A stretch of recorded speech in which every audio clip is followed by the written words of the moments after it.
آپ کے غلام اسلم فرماتے ہیں رات کو میں اور جناب عمر نکلے تھے تو ایک مکان میں ہم نے دیکھا کہ ایک عورت نے نا اس کے بچے بار بار شور کر رہے ہیں اور وہ کچھ پکا رہی ہے، آواز آ رہی ہے۔ تو حضرت عمر نے دروازے پہ دستک دی، کون ہے دروازے؟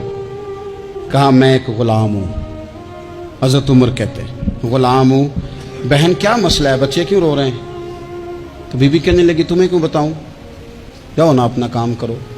حضرت عمر نے اصرار کیا تو تلخ لہجے میں، جس سے غصہ نہیں کر جاتے حکمران، councillor, chairman, M P M N A ناراض نہیں ہو جاتے، اس تلخ لہجے میں بی بی کہنے لگی دعا کرو اللہ میرے اور عمر کے درمیان قیامت میں فیصلہ کرے۔ کیسا حکمران ہے کہ اس کی حکومت میں میرے بچے بھوکے سوتے ہیں، یہ میں نے پانی میں روڑے ڈال کے چڑھائے ہیں، لیکن یہ پیٹ کی بھوک یہ بڑی ڈڈی ہوتی ہے، یہ نیند بھی نہیں آنے دیتی۔ خیال تھا رو دو کے سو جائیں گے پر سو بھی نہیں رہے۔ حضرت فاروق اعظم دوڑے گئے، گھر سے سامان، اناج، غلہ کندھے پہ رکھا۔ خادم کہتے ہیں میں نے کہا کہ مجھے دے دیں، فرمانے لگے چل تو وعدہ کرنا قیامت میں بھی میرے بوجھ اٹھائے گا۔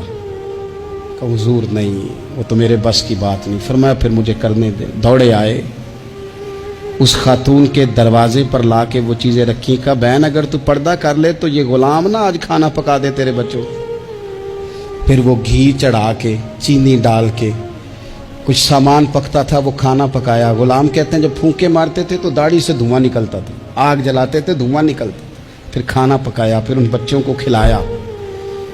پھر حضرت عمر فاروق رضی اللہ تعالیٰ عنہ نا تھوڑے پیچھے بیٹھ گئے تو بچوں کے ساتھ اس طرح کی باتیں کرنے لگے کہ وہ ہنس پڑے۔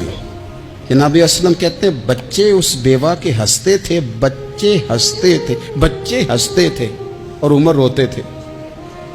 جب وہ ہنستے تھے تو فاروق روتے تھے۔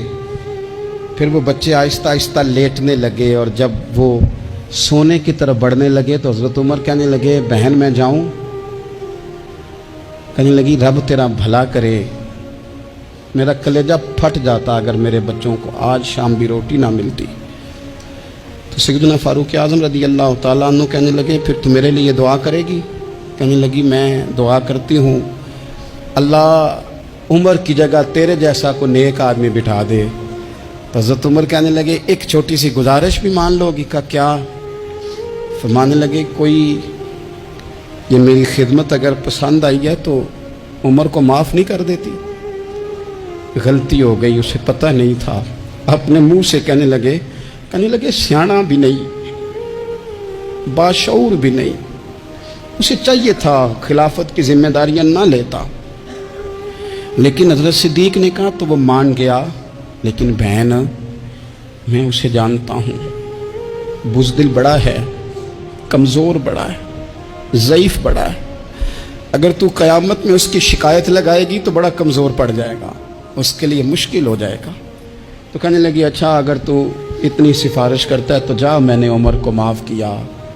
حضرت فاروق اعظم نے چہرے سے کپڑا ہٹایا تو بی بی کہنے لگی اوہو آپ عمر ہیں؟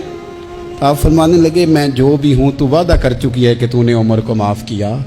پھر باہر نکلے اور اپنے خادم جناب اسلم سے کہنے لگے 2 بندے اور بلا اور انہیں گواہ بنا کہ میں نے اس غریب کے روتے بچے ہنسائے ہیں، تو جا کے ان کو بتا میں نے وہ ہنسائے ہیں، اس کے بھوکے بچوں کو میں نے روٹی کھلائی ہے، اور تو گواہ ہو جا کہ اس بی بی نے خود کہا ہے بغیر جبر کے، میری گزارش پہ کہا ہے کہ میں نے عمر کو معاف کیا۔ کیوں نہ ہم بھی اپنی اپنی ذمہ داریوں کا احساس کر لیں، کیوں نہ ہم بھی جہاں جہاں ہماری ڈیوٹی ہے ہم بھی وہاں غور کر لیں، کہیں ایسا تو نہیں کہ ہم بھی کمزور پڑ گئے ہیں، ذمہ داری تو لے لی ہے پر اب ہم ادا نہیں کر پا رہے، ورنہ وہاں سے معافی لے لیں۔ اللہ تعالیٰ سیدنا فاروق اعظم کا فیضان عطا کرے۔ آخر دعوانا ان الحمد